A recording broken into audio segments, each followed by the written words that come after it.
I'm absolutely delighted to be joined by sports broadcaster Lynsey Hooper, who you've probably heard conducting a post-match interview, presenting shows or reporting from games.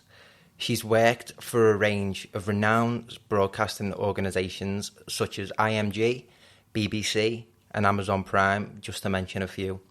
But before anything else, I think a bit of a congratulations is in order, as Lynsey has recently joined the team at Sky Sports as a commentator and reporter for this coming season's Women's Super League. So, Lynsey, massive congratulations on the new gig. How have things been with you? Thank you very much. Yeah, really, really good. So I'll be doing some Soccer Saturdays and Soccer Specials, which I've watched, for years and years on and off when I wasn't doing Final Score at the time. So that's going to be exciting to be doing those and working with the likes of Jules and Jeff and all the other reporters. And the WSL coverage, they've just won the rights for, so it's brand new. It was brilliant that I got this call to be involved, having covered women's football for nearly 10 years, not far off that.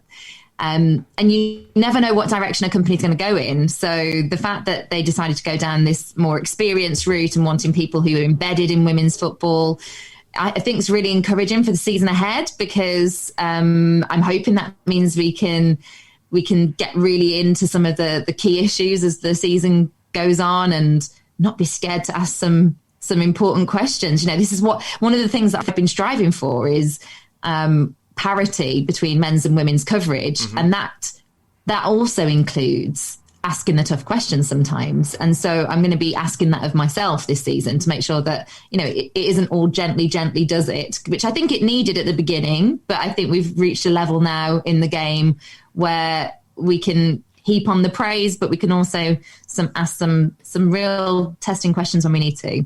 Most definitely. I think you make a great point there. I remember a good while back, I think it was during the thick of the pandemic, I had somebody on, an agent who was quite involved in the women's game, and we contested how women's football should be broadcasted.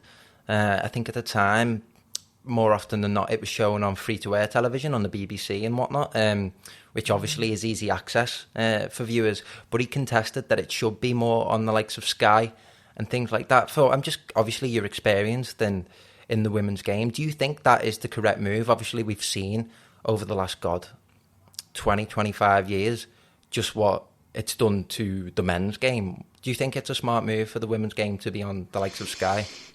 Yeah, I think it's the next step, because there's also going to be coverage on the BBC. Mm-hmm. And I think having that terrestrial reach for the game and for it to continue to grow is really, really important. I think what we're saying at Sky to the people that have been really loyal and watched women's football for a long time and are going to watch it wherever it is here is the absolute best coverage you can get of it. Yeah. And we're going to give it all the bells and whistles that we give the men's game. We're going to give it the analysis. We're going to take it to that level that some fans have been asking for some time, and they haven't had it. So it's great that there's lots of free-to-air content.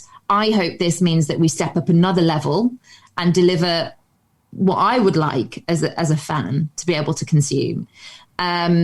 And I think if we can tick that box on both levels, hopefully with the Euros next summer being home Euros, with potentially, successor to future World Cup or whatever that might bring with say the Lionesses or any of the national teams, looking at this league, I think it should hopefully all whip it up so that we then get to that next benchmark, which I think had been set out by the FA some time ago. And I don't think that they thought they'd get here as quickly as they have, even though they'd planned to. But it's hard, keeping moving, keeping getting the column inches in the papers. I felt like the women's football at the Olympics in Tokyo got some really good coverage. Mm-hmm. And that's what we've got to keep building on. We can't have, I think we've had some missed opportunities in the past and we can't keep having them. And this is a way of moving on that coverage. And remember, this isn't taking anything away from the viewer, because this coverage was already on BT. It's just that BT had done it. They did great work. They started it all off. They put their money where their mouth was when it came to women's football, when not many other people were. And now you have the juggernaut of Sky that do everything at another level that are now taking it over. So I think everyone's a winner, really. Yeah, definitely. And I think that, again, the package that the viewer would be consuming is, obviously I've been a match going fan for God since like the age of 10, but it does make a hell of a difference when you're watching the game on Sky and you have access to so many different tools to sort of enhance your viewing experience. So to have that brought to the women's game, I certainly do think that would go a long way, and I think that's a great point. Now, just to add some context for listeners and viewers, myself and Lynsey met a few weeks back now, I think it was, at a networking event hosted at UCFB's Etihad campus, in which Lynsey was hosting. And to be honest, I think it was the first time I've been inside a football stadium for like well over a year. So, you know, it was the first time I'd seen people face to face for a long time. That many people in one room. I mean, we've missed that. I know. I was saying I was absolutely buzzing to be there. And for you, obviously, to be hosting an event, how good was it to be back and live in person? Oh, so good. So good. And I felt like that was perfect, actually. It was a perfect bridge to this now new season starting and being confronted with, I don't know, 40,000 fans potentially again, because we're so out of touch with that. I don't know about you, but I did feel a bit cautious to begin with. I hadn't seen that many people. I didn't know how close we were meant to be talking or getting. And, everyone's just trying to be sensible. But I felt that everyone engaged at that event. We made it, didn't we, really quite informal, and people could just chat and get to know each other.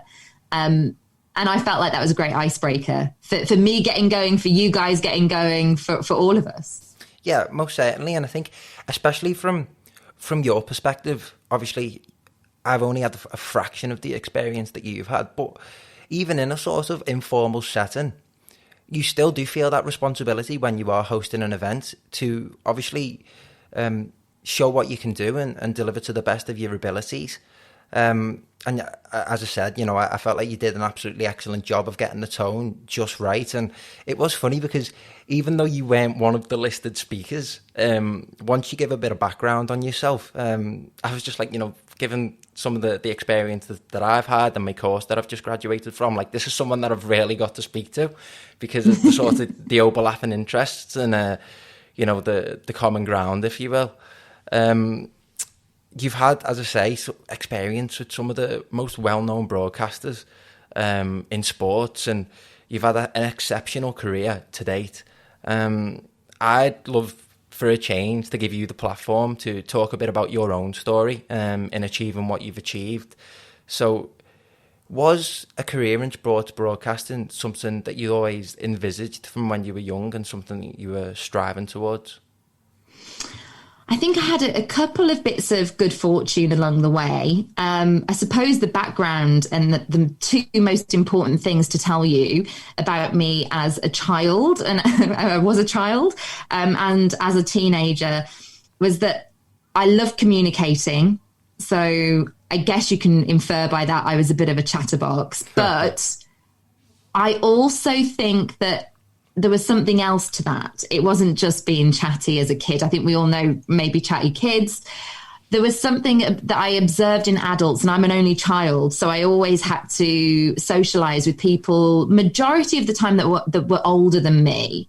And I think that did something for me, that I didn't have a sibling to play with. So I wasn't sort of chatting in a childish way all the time.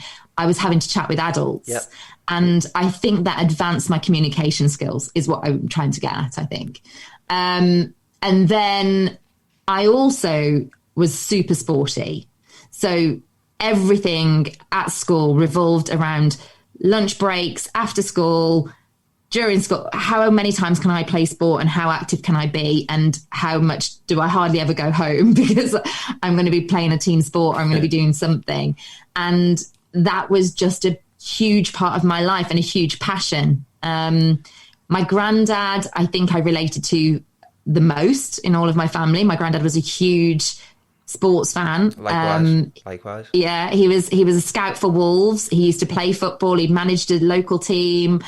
He was charismatic and chatty, and everyone sort of knew who he was in the local little area.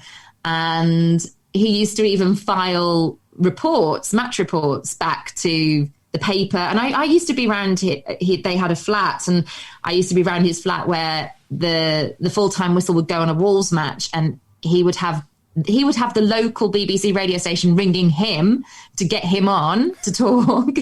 And I'd listen to him contributing. And I suppose all of those things subliminally I was taking in. Mm-hmm. I thought hands, held up. I think we all have something that we want to do first and foremost. And for me, that was, I wanted to be the best at something at sport. My best sport was running, but it didn't really suit my personality because it's very individual and very solo and a bit lonely. And I wish I had the ability that I had in running at a team sport. Yeah. That I could have gone on to be, playing for Team GB. We just had an Olympics. That would have been my absolute dream. Yeah, just to interject, I don't mean to interrupt, and when I'm finished, just carry on. But that's really interesting that you say that about your granddad, because my granddad played for Everton. He only got to like the B team back in around the 1950s, 1960s. But I was really close to my granddad as well, and my conversations with him about football has ultimately prompted this career path that I'm on. But one of the things that he always said to me, which ties into your point, is ever since I was young, he always said to like my mum and my dad, make sure he plays a team sport, get him involved in a team sport, for one of the points that you made, that development of his communications. So would you say that team sport aspect really boosted your communication abilities as well? Yeah, I think it all knitted together. I mean, I loved netball. I love football. And I used to play things like badminton and all sorts. And athletics, there was a team element to athletics because you'd enter teams into things, but then you'd be on your own event. And I feel like running got me through a period in my life when I needed it to, but I let it go when I was 19 and I got to Loughborough, and I partly got to Loughborough University through my running and then swiftly abandoned it when I was there. But I think that's quite common. I think some people do go to sporting universities with a sport and they end up leaving that university no longer doing it. I think it is quite a common theme. What I did find when I was at university was the student radio station and the student TV station, and I got a local job helping on a local commercial radio station. And that's where all of my bulk of my main media experience was started, and the volunteering and the getting up at 6 a.m. to go and do a local breakfast show reporting job. It was not the average student. The average student was drinking purple nasties, as they were known at Loughborough, and getting hungover. And I was still having that athletics discipline, but it was for something different. Yeah. I sort of just moved it across into the media world.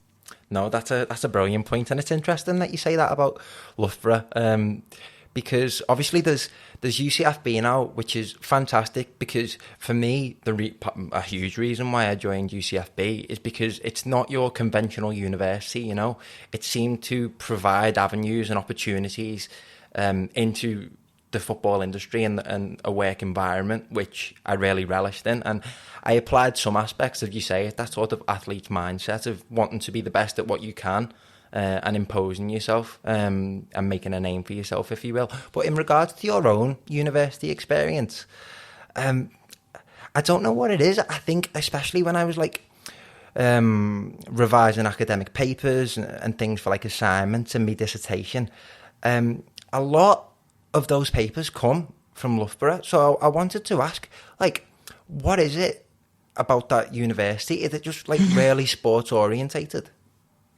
Yes, I mean, I ran a race there when I was 13 and fell in love with it and turned to my mum and dad and said, this is the university I'm going to come to. And I ran that race and I just saw the setup, the facilities, I think, actually, Max, were the big thing. I'd not seen the amount of facilities all in one place. And because it's a university town, it's not spread out. It's a huge campus, but it's all there. And the time that I was there, they built their first Olympic-sized swimming pool. They got a cricket centre of excellence. I mean, England cricket go there, tennis centre of excellence, and just centre of excellences were popping up all over the place. Then you've got the likes of, you know, alumni like Paula Radcliffe and Seb Coe, and like lots and lots of people that I'd looked up to for a long time and knew about their careers. And it just felt like if you love sport, then that's the place to be. But what you say about UCFB is right. You know, that application and that pathway into workplaces, I think, is like no other at UCFB, because what you have at Loughborough is a base for people to go off and either discover themselves, discover what they want to do. But the pathway into workplaces, I think they have graduate fairs and all that sort of thing, of course. But if you've got something specific in mind, like I did,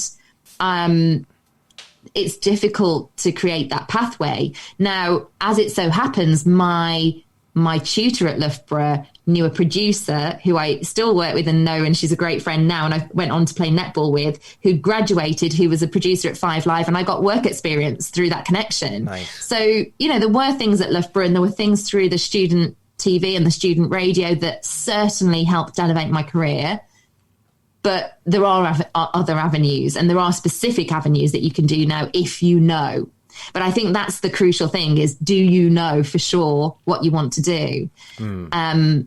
I discovered for definite at university that that's what I wanted to do.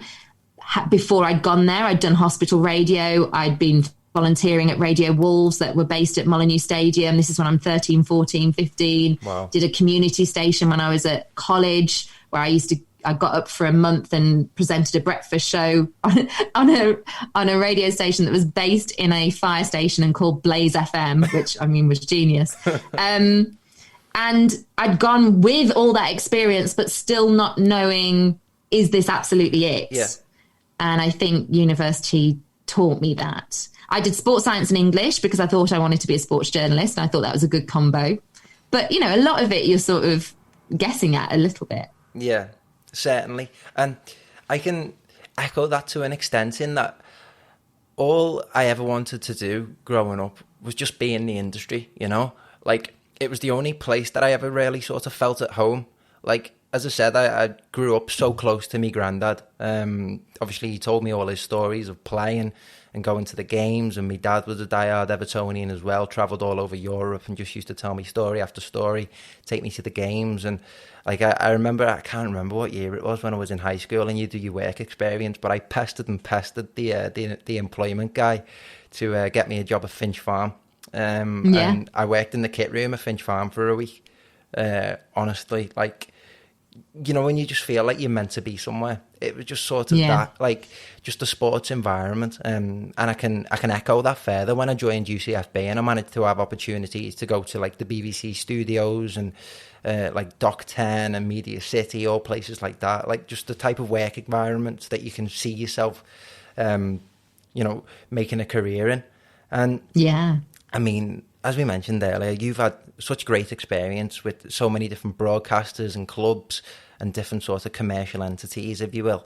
But you did say there, what I picked up on is you're almost, with the likes of graduate fairs, you are somewhat at your own disposal, if you know what I mean. You've got to go out and sort of, as you say, you need to know exactly what you want to do in order to get there. You know, you've got to network, you've got to carry on making the connections and actively seek the opportunities to advance your career. Obviously, for myself and I guess my class of graduates, it's been entirely different, because pretty much the plans that we had been absolutely shattered with the pandemic. I feel for you so much. I'm still waiting for a graduation. Hopefully this October. I'm hoping for it. But what was that bridge like from graduation to the world of work for you? I'd already began it. So when I thought I was going to be doing a bar job at uni, I got a job in radio. And they always say that the first paid job is the most difficult one to get.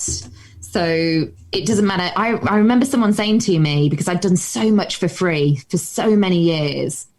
And at 18, 19, my first year at uni, I did student radio, and then a station called Oak FM had heard some of the student radio because we had an RSL license for a month. And within my first month of being at uni, because I'd done so much hospital radio and other things, they put me on this flagship show, 5 till 7 p.m, covering news and sports on the local uni. And what I didn't realise is when they had this RSL license, which I didn't even know at the time what that was, it meant they were broadcasting in the local area. And in that local area was a small station called Oak FM that that someone at that station listened in and was after a female voice. Nice. And that was the other bit where I was lucky, is that I entered certainly the radio industry at a time where it desperately needed to diversify. It was heavily populated with male voices. They knew they needed more females. They were trying to find good female voices.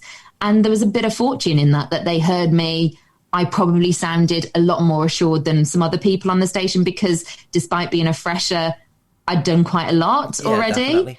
I'd had moments where people hadn't turned up when I was doing these ones when I was really little and younger, and I just got on with it and did it. And I think those little experiences you have make you a better prepped person for when these opportunities arise. So someone had heard me and thought, oh, she might actually be quite good for our breakfast show. And it was a silly role, right? It was just going out doing these wacky challenges all over Charnwood and Northwest Leicestershire, which I remember the tagline very well. I used to put car stickers in people's cars, get people to pretend to be Elvis and hug trees. And oh my gosh, so many random things. But instead of having a bar job, I got £30 per day to do that. And that for me, looking back, was the huge breakthrough because I got my first paid gig, and it might not have been that much, and it might have replaced me having other jobs to fund myself through uni because I was also going to have to do that anyway. I hadn't got parents bailing me out with pocket money every week. Yeah. And it worked. They even gave me, because they wanted I didn't believe my luck, Max, because they wanted to get the students to start listening to Oak, So all the new students that come, they're trying to actually get them to listen to their radio station. So they even said to me, you can have this car. And it was branded with Oak FM. Just use it. And I'd be like, right, okay. So I'd take this car. And I mean, what student has a car on campus? I mean, back then, anyway, it was very, very rare. And I thought I'd landed. I thought it was the best thing ever.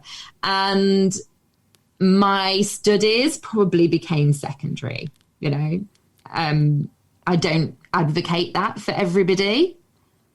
But for some people, I think it works. I think if you've got enough application to be able to get by, I guess the way that I justify that is I probably could have, if I'd have absolutely put everything into my studies, I probably could have got a first.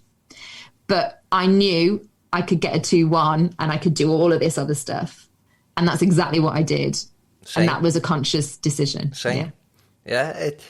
It's when those opportunities present themselves, you can't half-arse it, can you? You've got to sort of put your all into it, especially if you want to get across your skill set and let these people know, the higher ups and where you're working, just what you're capable of. And that interestingly leads me into what I did want to ask you about, in that the aspect of professionalism. It certainly seemed like, as you say, you developed it from such an early age. Even, as you say, being an only child and having to speak to older people would have definitely developed your communication skills.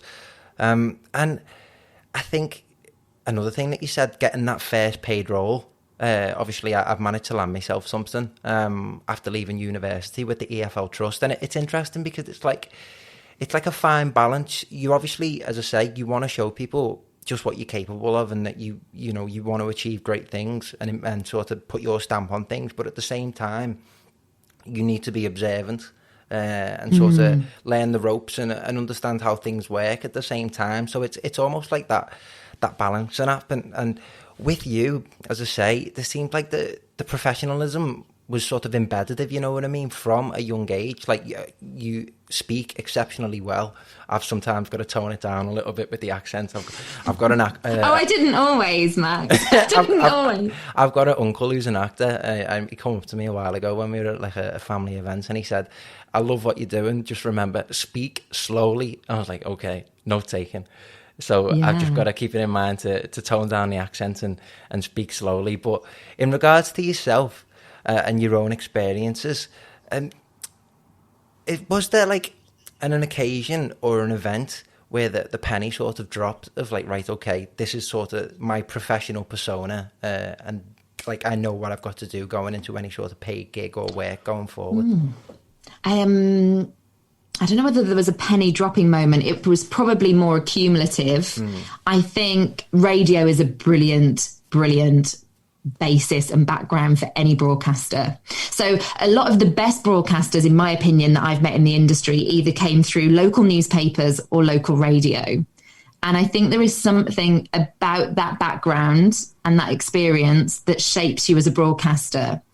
And I think, you know what, there's a discipline to it. I think don't get too giddy. You know, there is a child in all of us. There's that person that's like, I want to do that. Or, you know, when you were younger and you think, I want that best bike, but you knew your parents couldn't afford it. And then sometimes you think, well, there's a way of getting it. I tell you what, I'll work. I'm going to give you a story, which is an equivalent of that. Do you remember, you probably don't even remember this, when Kickers came out? Go on. Not really. So Kickers were a brand of shoe, a bit like Doc Martens or something like that, I suppose. I'm onto them. That everybody in my year at school suddenly had or wanted. It was just a craze. We've all had them, right? When we're growing up, there's something that we want, but we might not be able to afford it, or our parents might not be able to afford it. And I remember asking for them for a birthday or something, and it was just like, they're too expensive, and I wanted them. And I signed up to a catalogue whereby I had to earn and pay £2 a week. And it took me a long time to get those Kickers, but I got them. What I mean about controlling giddiness when it comes to your career is sometimes you think, oh, I can see Gabby Logan on BBC. I want to do that. I want to be Gary Lineker on Match of the Day. Well, hang on, because that's you being giddy. That's you. And there's nothing wrong with having that as an aspiration, but there is a £2 a week way equivalent of getting there, right? Strategy. Not to say that you eventually even do get there, but you can get there or to the equivalent of what you would want. I think too many times I've always been very, very good at enjoying the journey and really loving the little things that I did as much as the big things. So when that you said to me, I looked at your CV, I have the fondest memories of some of the things that I did earlier on that aren't the Amazon Primes or the BBCs or the impressive names that you think, but they're the things that shaped me. Okay. And I think too many people try and skip those out now because they don't think that they're very glamorous or that they're as exciting, but actually they are what shapes you and the journey is what shapes you. So I think I've always understood that, and I don't know why. But I think I always knew I couldn't run before I can walk. I shouldn't try and do things before I'm ready, because how about if I do get an opportunity and then I mess it up because I'm not ready and then I ruin my chances? And what was more important to me was I want to do this for a career. I want to do it long term. So I don't want to shoot too quickly and then that pull me back. So I've turned things down because I didn't think that I was ready for them. And I actually really think that helped. And there's other things that have held me back. Being a woman in sport, being a woman in football, it naturally did make my journey longer at that point. I think women entering now probably can do it a lot quicker than I did. And I'm not saying that how long it took me is how long it takes to be that good. I think everybody's individual and different, has different talents and different skills. But generally speaking, if something happens too quick, it's too good. If it seems like it's too good to be true, it probably could be. That's an excellent point. That I would certainly echo that. And it takes some refining and it takes some restraint of focusing on the journey rather than the destination. And I don't think, especially people my age and even younger, growing up with social media. Social media is obviously a tool that can be used for a lot of good, but at the same time, I don't think that helps the understanding of having to embrace the journey rather than the destination. Because as you say, especially, like the likes of Instagram, it's look at the best part of my life, look at celebrities and whatnot, and people just sort of projecting that onto their social image, and people are obviously going to look at that and go, oh, I wish I was this, I wish it was that, similar to the point that you made there. And I can relate to that in a sense of the giddiness, in that I would say I got loads of like uni appointed gigs. Like I remember reporting on the International Writers Festival, which was brilliant, in the summer of 2018 that was. But I feel like my first real breakthrough in what I definitely wanted to do, because I felt like that was more journalist territory and I wanted to go into more like broadcasting and whatnot. A few years back, brilliant film director Rob Sloman decided to make a film about Everton's most successful team in the 1980s, Howard's Way. And for the premiere of that film, there was obviously media access, and you know, God bless him, he let me and my mate, who were by far the youngest people in the room when we walked in, which was quite interesting, have the opportunity to sit down and interview, you know, Everton's greatest team ever, essentially, most successful side. So, you know, to sit down with the likes of Peter Reid, Graham Sharp, like all these fantastic players, Derek Mountfield, who I've developed, I've made decent relationships and contacts out of. But there was, as you say, that sort of moment of giddiness where, you know, God, Everton haven't won anything while I've been alive. Like, but I grew up on stories of these players and just how good they were and the success that they brought to the club. Like, you know, to look up and see me dad's heroes walk past me, it was a bit like, oh, wow. Like that giddiness sort of kicked in. But at the same time, when you're sitting there next to them and you know the camera's going to go off, it's like, right, that professional persona's got to kick in, and you've got to make sure that you relay the information and the type of interview that you'd want to consume yourself, speaking to these guys, which is really interesting. And another point that you make is the length of your journey compared to others, say, today. And I think arguably a lot of that is similar to the point earlier I made about social media, but in a different slant almost, is digital media has revolutionized sport, essentially, you know. You've got, you know, you're talking about such fond memories of radio, but in a sense, that's almost been sidetracked by podcasts because of the, you know, the massive bandwidth of podcasts. And I'm really interested to hear out the impact of digital media on the careers of those working in sports media. Like, it's near enough wiped out physical newspapers with the likes of Reach PLC being online and things like that. You know, there's social media content, there's streaming platforms, there's commercial partners content. I'm not sure about the NBA over in America, but I think broadcasting revenues has pretty much made English football, you know, the most lucrative sport on the planet.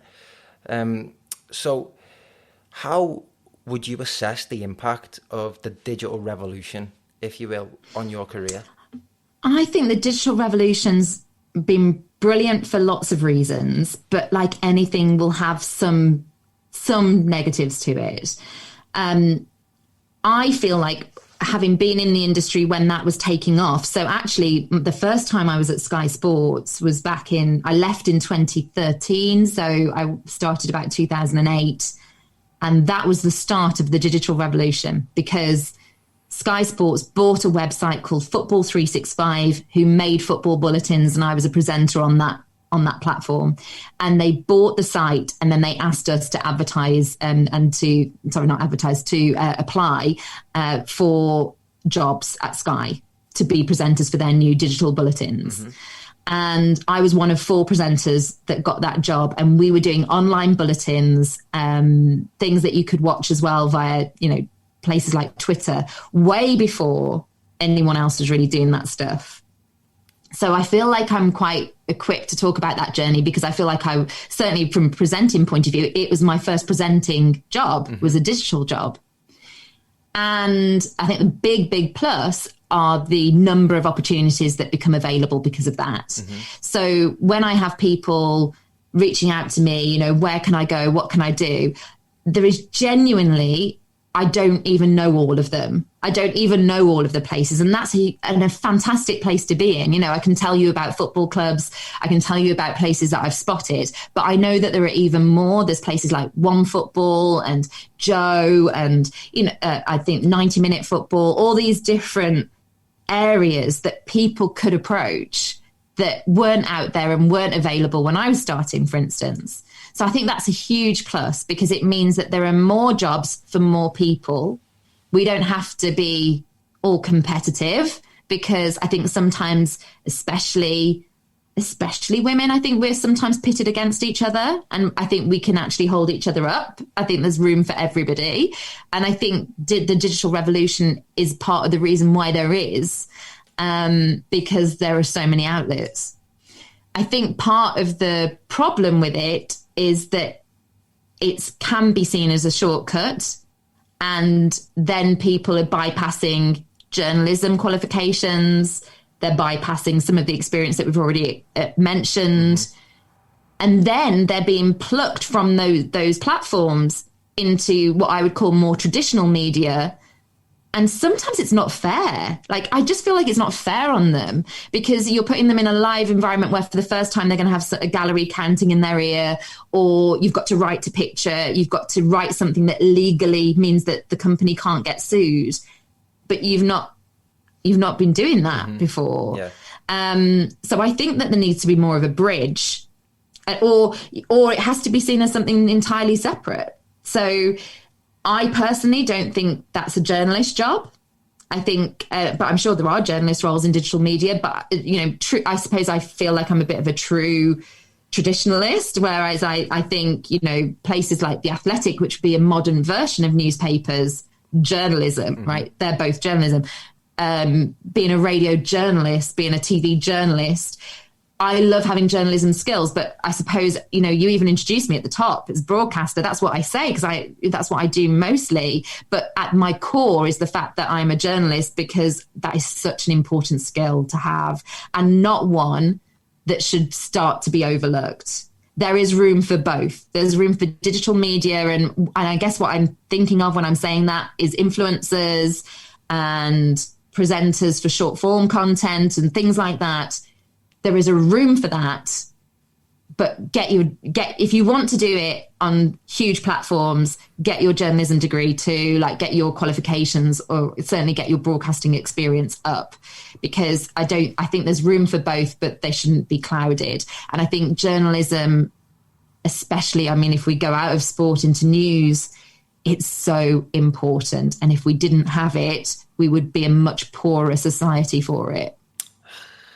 This is a really interesting topic to touch on, because I feel like, obviously, I've just graduated with a degree in football business and media. There was different variations. I think there was football business and journalism, and there was football business and broadcasting. I feel like media was almost in between, and you almost get a bit of a jack of all trades feel from it. But I almost felt as if, maybe because of who I've been taught by, almost, I was sort of being pushed in the journalist direction, so to speak. And again, maybe it's just because where I'm from and the attitude that people on Merseyside have towards, certain publications that, don't have that journalistic integrity that you're talking about, that I took another avenue in my aspirations. And I think you are correct, most certainly. I don't think society as a whole, outside of sports, would be where it is without good quality journalism. So from yourself, obviously someone who studied sports journalism, what do you think are the qualities of good standard journalism with integrity? Doing your research, making sure that you find trusted sources. So doing your research doesn't mean jumping on Twitter and Googling, a transfer story. It means ringing up the club, finding someone who officially speaks for that club to tell you what the latest is on it. There is a difference, because otherwise, this whole, I don't want to turn into Donald Trump, but, fake news. Yeah. That we consume so much fake news, in my mind, and there is an integrity, like you say, to journalism, whereby you check things, you can hold people to account. If you suddenly found out that the owner of Everton had been pocketing 5 million a year and not telling the fans, you want someone to be able to hold that person to account and to know the legal framework around that and why they were able to do it. You know, as journalists as well, we're not oracles. We don't know everything, but we'll find someone who does. So we find an expert, whether that be on contract law, employment law. It's about contacts and it's about networks and it's about really getting to the heart of a story rather than it feeling surface level, which I think we all consume more at a surface level nowadays because it's easy, it's quick, it's like even short form, you know, that even in itself is quick, isn't it? You know, what have we got the attention span for? I know when podcasts first came out, it was like, let's do an hour and a half.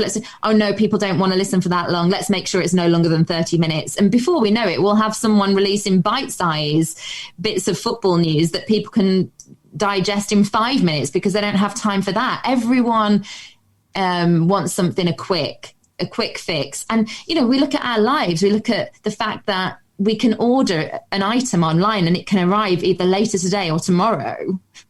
We've just got a bit impatient, but I honestly think that there is room for that. There is a sector of society that want that. But I also think there are deep thinkers and there are people that are going to question things. They're not going to just take things at face value. And whether that be my football club, your football club, but if we're talking in sport, you know how many issues in the last 12 months have been societal issues that have come through the world of sport. You know, the booing at the Euros and the fact that, you know, the taking of the knee. We have had so many different issues that have come around. Marcus Rashford with what he did for young families to be able to have food on the table, right? It's opened up other worlds. And the fact that something like a platform like The Athletic is thriving tells me that there's still a need for it because that is long form content. And also we can use technology. Technology is our friend. It's like you said when you were talking about enjoying Sky Sports coverage and the analysis that we can do now. I think there are ways that we can use lots of this digital revolution stuff to further enhance journalism.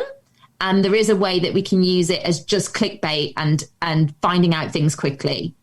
I think there's room for both. I do. But I think that it's important that people are aware of when something is just being presented to them quickly and when it's been properly researched and thought through. Yeah, certainly. And it's almost that argument of what business model works best for journalism. I remember having a really interesting discussion with Gabrielle Marcotti about this in regards to, you know, ad-based revenue compared to the subscription model. And as you say, The Athletic are a living proof that the subscription model is alive and well, and people do have that appetite for long-form content. Yeah. And me being just the way I am, obviously I'm really biased towards podcasts. I've listened to podcasts ever since, you know, early teens when they were sort of developing, if you will. I just wish more people had the appetite for long form content, if you know what I mean. Like just going off like what the most read paper is in the country, it makes me despair a little bit. Like that people don't have the sort of. I don't think it's an attention span issue because the rise of podcasts have proven that there's millions of people out there willing to listen to an hour and a half to 3 hours of people having a long form discussion, unedited. You know, if somebody has an incorrect take on something or poor judgment, it's important that they have the platform to be educated and to sort of see the other side of things and assess things fairly. And I think that interestingly brings me in to a discussion about podcasts. And we did have a brief conversation on the sort of rise of podcasts when we were at the Etihad. I was asking if it was a decent means to achieving a career in broadcasting. And you, of course, are one of the co-hosts of The Offside Rule, which, as I was saying to you earlier, before we started recording, that in and of itself is fantastic in how it's almost developed its own brand. Like you look at the Twitter, there's a sizable audience for it, and then it's got a website where it's almost as if it's a sports sports media outlet in and of itself, which I think is fantastic. As you say, like, I'm a massive fan of podcasts, and I just wish more people were into them. As you say, I don't know how long you've been into podcasts, how long you've been doing them. So I'd just like to ask about, your own experience with podcasts. And even now, like, I know official, like Premier League football clubs have their own official podcast, which makes me so happy, because it makes me seem like things are going in the right direction, So I just wanted to ask about your own experience with podcasts and your predictions, really, to where you think they're going in the future. I think that it's been the most exciting audio revolution that I've ever witnessed, because I went into commercial radio when it was sort of dying, to be honest. Everything was getting nationalized. Local radio presenters were losing jobs. It was part of the reason why I moved over to television at the time. And then when I was at Sky Sports, because of my radio connections and because I'd been a bit of an audio geek, I knew people who were already doing podcasts when they were very, very first in their infancy. And I remember speaking to Luke from the Football Ramble in the canteen at Sky, and he'd been doing that for around about a year, I imagine, 6 months to a year. It wasn't very old. It might have been nearer 6 months. And I was just, this is something I've got to do. I've come from radio and I love audio, and these are being made, and who knows where they go, but it's got to be done. So we started the Offside Rule, Kate and I and Hayley. We all worked together at Sky, and it was off the back of not so nice news, which was when Richard Keys and Andy Gray got the sack because of comments they'd made about women not knowing the Offside Rule, and I'm sure people are aware of that scandal at the time. And just feeling like, you know what? There isn't a commercial outlet that will let any of us three have an opinion. This is something that you wouldn't have had, Max. Being a man, you wouldn't have had that back then. You'd have probably been able to give your opinion freely on television or freely on radio, but there weren't very many outlets where you could, as a woman, show your knowledge of football. You could read the lines about it. You could say the top line news, and you could then hand over to your co-host who would give all the nice meaty bit of detail on it. But you weren't really entrusted with that. And so it felt really important, actually. It's probably the thing that I'm most proud of, not only because I get to do it with my best friends, some of my best friends, but because I think it still makes a statement. It still says, here's three women talking about football. It's for everybody. We have probably more male listeners than we do female, but we have quite a nice ratio of female to male. And it's not intimidating. It's not stat heavy. It's not any of those things. It is just us talking like me and you would talk in the pub, right? Mm-hmm. But the thing that made it stand out was that it was three women. The thing that makes me really sad is that we're still there 9 years later, and I think we're the only one that are three women talking about football. It's the only all-female-led football podcast, particularly one that would focus on men's as well, that I know of. Nobody's made me aware of any others. That's a shame. Like, I think we've maybe helped with providing more female voices that now appear on other podcasts. So I think that's been good. What do I think about the future of it? I think it's very saturated. Yeah. It's a very difficult market now to stand out in. And I think I loved it in the first 5 years, Max, because it was about talent, and it was about the best podcast rising to the top. And if it was good, people listened. Like, who would have heard of Serial or anything like that if it hadn't have been for those factors? And now I think it's starting to get lazy again. I think we're getting, let's get a big famous name and get them to front it. And maybe those people aren't as passionate as we think about the subject. Maybe they're doing it for the paycheck, And I don't like that. I think that's happened in mainstream media for a long time, whereby the talent finding part has gone. And whereas it used to be things like student radio or like local radio or local papers or local television, and people would discover little gems. And I felt like the podcast replaced that for a while. Yeah. A little bit like when YouTube was massive for a while, and we'd find the next, some stars came from YouTube because we had artists even that recorded and became best-selling artists around the world because of the music they put on online platforms. But then something kicks in and I don't know what it is. I think it's money. I think money kicks in, and then everyone thinks that they need to have like this huge name all the time, or someone who's got, it isn't even about being a well-known name. It's about how many followers you've got or how many, and it's all these things that makes me worried for people like you, because you're really impressive and you deserve to have the best career, but it probably is going to be a long journey because you're competing with these people. I remember doing work experience on Big Brother, and this is when I'd been doing radio and hosting radio shows for, let's say 6 or 7 years. And someone came out of like series 2 of Big Brother, and because they were well known, they got a show on radio straight away. And I remember thinking, what? They've just won a popularity contest, and all I've wanted to do for 7 years, but longer than that, I've been working towards it for 12, is to get my own show on that sort of station. And it just made me realize that the pegging order is all over the place. And I think you can't be bitter about that. You've just got to accept it. But often it means that there aren't shortcuts. There really aren't shortcuts. No. So it is down to your passion. So what I would say to you about podcasts is, if you find the right thing and it's something that you absolutely live and breathe, listeners will know that. They will find it. I mean, it's hard. It is hard. Marketing's a big thing. If you've got a company that can put £1 million advertising campaign on TV, they're going to get more listens than you will. But the true podcast enthusiast will find you, and you'll find that you'll pick up momentum. And don't ever underestimate the value of your ideas either. Like, ideas are your currency, I think.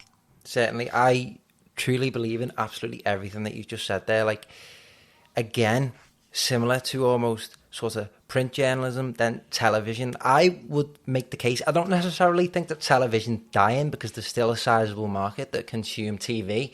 But the fact that podcasts can be audio-visual now, I think it means that your production value does really need to be not necessarily top-notch, but as good as you can possibly make it.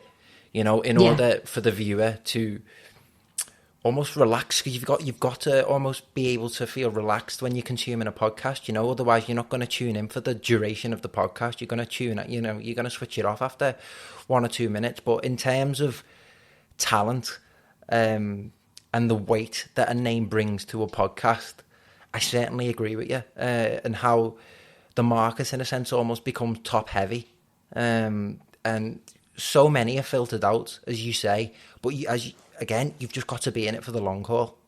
I think you have, and that would be my biggest message. And there's so many other examples from different areas. Immediately as we're talking, I'm thinking as well about Lady Gaga, who wrote songs for so many people before she even got to do one herself. But look at where she ended up. I think she's a brilliant example, for instance, of that persistence, of that, holding on to your currency, your ideas, your talent. And you might have to step aside a few times along the way. And you might feel at times like, I could have done that better, or I had more to offer in that situation. But just bite your tongue. Just sit there. Just make sure that you're ready when it does happen, when you get that opportunity. Yeah, most certainly. And that's almost a reference to the professional outlook that we were talking about earlier. Yeah. Just having that switched on and knowing when to go. And I've just got to say, Lynsey, honestly, it's been an absolute pleasure to talk to you. And to finish, you talked a lot about, your experience of a woman in the sports media work environment and how that presents challenges in and of itself. And I feel like, I think we've seen a lot of that. I've seen a lot of comments about Alex Scott on social media as well, and I think she's excellent at her job. She's brilliant at what she does. So I think any slander towards her is really unjustified. And I think people look at, the likes of yourself, Alex Scott, maybe people involved, women in particular, involved in sports broadcasting, and think that they're privileged to be where they are, but they don't see all the work and, the dedication that goes in below the surface to get you where you are today, and reaching a position of prominence. So to finish, I would just like to ask about, have there been any principles throughout your career that you've stuck by that have helped you get to where you are today? And have there been any sort of defining moments or mentors that have helped you along the way? I do. So I have 3 things that I promised myself, but you have to remember this is when I was younger as well. So when I was in my 20s, I promised myself I would never, and this is why I'm giving you that caveat before I start, because the first one's a bit out there, right? But I promised myself I would never sleep with anyone to get anywhere. So that's number 1. I would never stab anyone in the back in order to get anywhere. And my third one was that I would not compromise on my principles and my morals and who I am in order to get somewhere. Mm-hmm. And I have been challenged on all 3 of those along the way many times, where you have indecent proposals, not actual like proposals, but you know what I mean, where you have opportunities to get ahead but tread on someone else in the meantime. And you have opportunities if you do something slightly differently. Like in my case, it was wear my hair a bit different or have a lower cut top. I mean, this is literally the time that I was entering the industry. And I haven't done those. As far as I'm aware, I have not consciously done any of those, and I've stuck to my guns. And those were the principles that I work by, because I've got to live with myself. And so I really think that it's good to also be persistent, and those are qualities that I think you need to be determined. The ideas, coming up with things all the time, not resting on things and thinking that things are going to come to you. I think that's really important, that you're proactive. In terms of mentors, I've had so many along the way. I mean, I try and think of different people. Right at the very beginning, there was a radio DJ my dad played snooker with that helped me get that little voluntary job at Radio Wolves, Steve Welsh. And from him, which was one of the first, through to people like, there was a gentleman called Mark Shardlow who gave me my first TV job at the BBC, at BBC East Midlands Today in sport, to people like Johnny Gould, who gave me my first opportunity reading sports bulletins and radio. I mean, there's so many people that have influenced me along the way. And I wouldn't want to miss people out. I've had great mentors. I've had lots of great advice.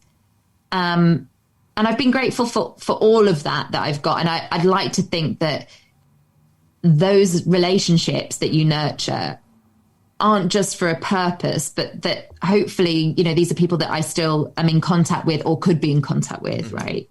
Because you're helping shape each other's lives in a mini way. And I'm not the best of networkers. I have networked over the years, and I used to do it so well when I was really young. And then something happened when I hit about 24, and I decided I was really good at it when I needed to step in, like the foot in the door. But then to get anything better, I then became not great at it. So I'm much better at selling the podcast than myself. I think that's really important, that you can sell yourself. Mm-hmm. So I suppose I'd tell people to do things that I haven't been able to do as well. Don't be obsessed about having an agent, but when the time comes, they are really, really worth their weight in gold. I think enjoy it. Certainly. Go home. When you were talking about your relationship with your granddad, and unfortunately mine died before I did my first sports job. And it's something that, I can get emotional thinking about it, because I just think of all the things I've gone on to do, and he would have loved it. Oh my gosh. But you think about them, and you think about telling them all the little things. I think hold on to some of that, because it keeps it real. And we don't then go away with the fairies and think that it's this sort of glamorous lifestyle that really on occasions it's not. I promise you, I've been out in the rain, hail, snow, 4 hours, 5 hours, 6 hours. It's not all glamorous. No, certainly. And 100%, I echo that entirely. Like, I lost my granddad early last month, it was, on his birthday as well. Oh, no, I'm sorry. Which is mad. It's all right. But it's one of them, as you said, I think that's a great point. Like, remembering why you're doing something and letting that carry you through for the rest of your career, and making sure that you enjoy the journey is definitely something that I'll take away from this one. But listen, Lynsey, as I say, you didn't have to take time out of your Friday evening to talk to me. And again, I think when I have certain podcast guests, I know when the conversation could easily go for like another hour or two, you know. And I think there's so many different subject areas and topics inside and outside of sports that we could touch on. But I'd like to, if that's okay with you, leave that for another day, and you're more than welcome to come onto the podcast at any time in the future. You carry on doing what you're doing, and I will really enjoy watching your career and watching you grow. Thank you. That means a lot. It's been a pleasure to speak to you. Thanks very much. Thanks, Max. Thank you. Cheers.